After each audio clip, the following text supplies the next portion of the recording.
Hey, welcome to my show. And today we're going to be talking about aspects of the Hoffman number 7 radiator valve from the 1920s and later. But more specifically, we're going to be talking about aspects on the handle and the assembly here. Now, we've developed this handle. My son 3D prints them. And this is what they look like when they are intact. Usually the handle is made of a composite material which pyrolyzes and breaks off and sometimes cracks or just splinters. And I've got this non-standard screw thread in there, as we discussed. They've got this shaft, and then they have this ferrule, which is OEM. And sometimes this is all you have left on your valve. And that's, you can get a new handle, but the only trouble is the handle doesn't fit very well and you're missing that ferrule. The closest equivalent I've been able to find are these front ferrules for your 5/16 tube, and they're pretty expensive and kind of rare, but you don't need that many of them, but they sort of work. You can go on like that and move forward. But a lot of times what will happen is, as we've discussed, or you probably have found, this spindle will freeze, and by trying to apply torquing, either this broaching will shear off and the valve is pretty useless, or what can happen is that the handle breaks off and what you're left with is just the nub and fine threads.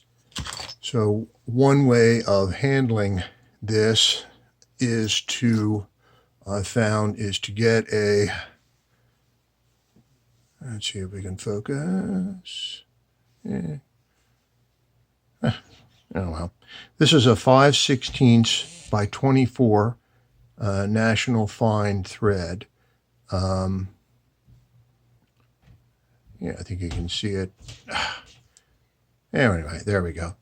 And if you line it, this is, you may know, just pause here for a second and take a diversion.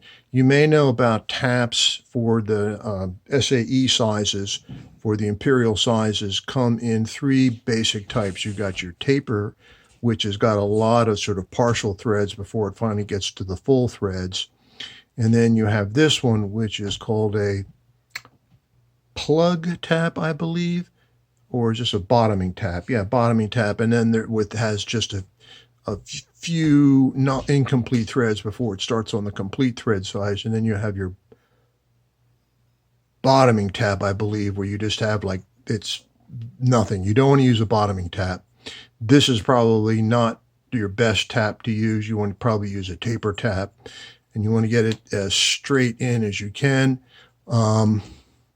this way, and level this way, maybe slightly elevated, and you carve the threads as you would. It's fairly soft, it's brass. You want to make sure you get them pretty well formed. And then I find that if you get a 1.5 inches, this is 1.5 inches from the bottom of the head to the tip, 5/16 by 24 thread. I believe this is called a socket head. That's a 1/4 inch Allen on the inside. And then you have to probably either design or come to me and get one of these special handles which have been inletted. This is a standard handle is not going to fit. You need to get one that has a slightly deeper inlet, and slightly wider, so this fits, and you're leaving about a 1/2 inch of thread out. And then, let's see, we want to go for some 5/16 24 with nylon lock nuts, stainless steel, to try to mimic the the nickel plating.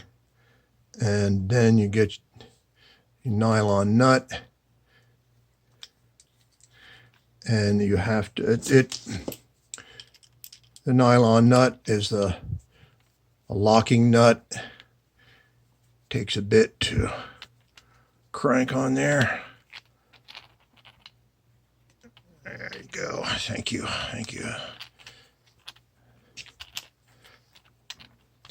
And this will secure the handle, and want to snug it that tight.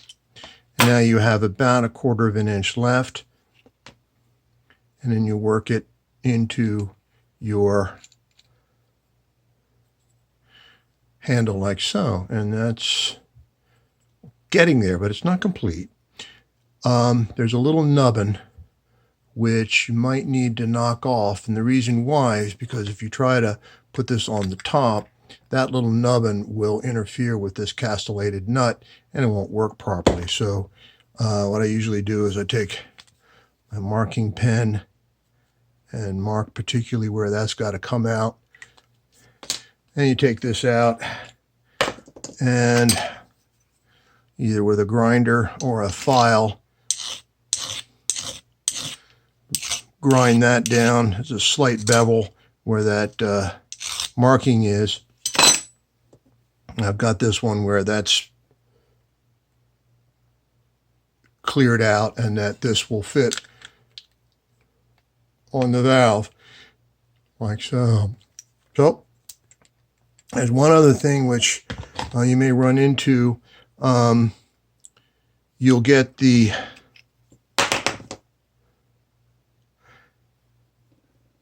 base of the handle, the cap as it were, and these will be misaligned. The hole will be over here somewhere. Someone who's really taken a pair of pliers, and their last little grasp is to try to grab it, and this outer shell is only pressed on this inner cast portion, and they can move around each other. I have found, it can be a bit of a pain, but I have found that if you put this on, you can see here, you can see they're just slightly off.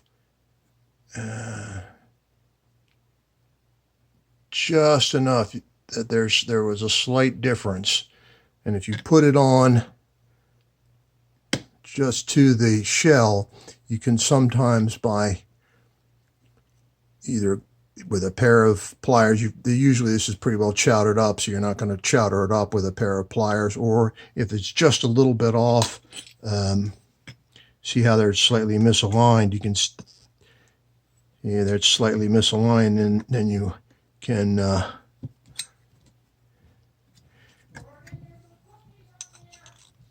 all right,